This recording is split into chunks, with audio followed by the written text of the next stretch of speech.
Back in November 2022, a quiet college town called Moscow, Idaho, was shattered by a nightmare that still sends chills down people's spines. Four University of Idaho students, Kaylee, Madison, Xana, and Ethan, were brutally stabbed to death in their off campus home in the dead of night.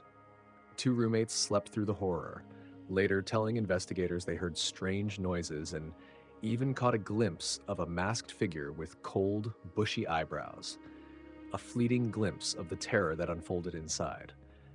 The weapon was believed to be a military-style knife, leaving behind a scene so disturbing it shocked even seasoned investigators. What followed was a tense 7-week manhunt that consumed the town. Thousands of tips came in, over 15,000 digital clues. Surveillance caught a white Hyundai Elantra creeping around the neighborhood at odd hours.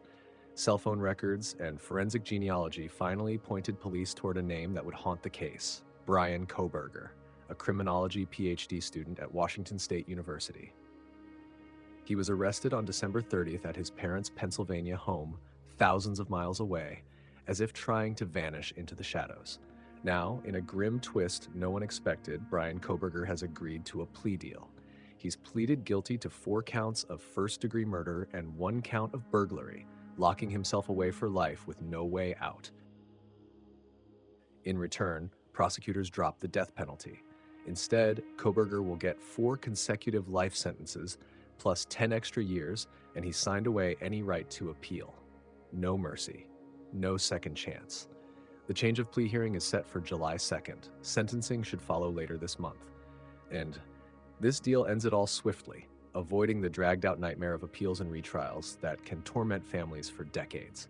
Prosecutors told the victims' families that, at least this way, the horror ends in certainty. Kohberger will die behind bars.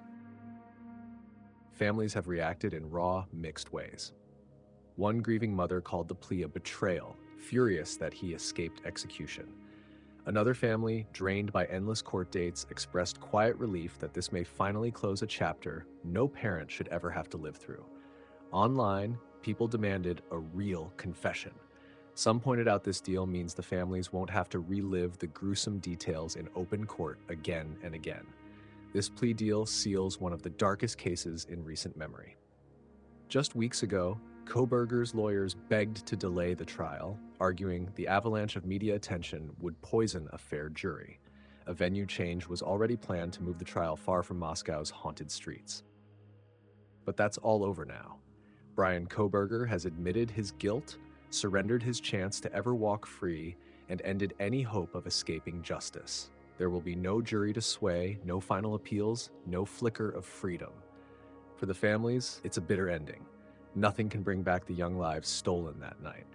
But maybe, with him locked away forever, the community can finally begin to rest.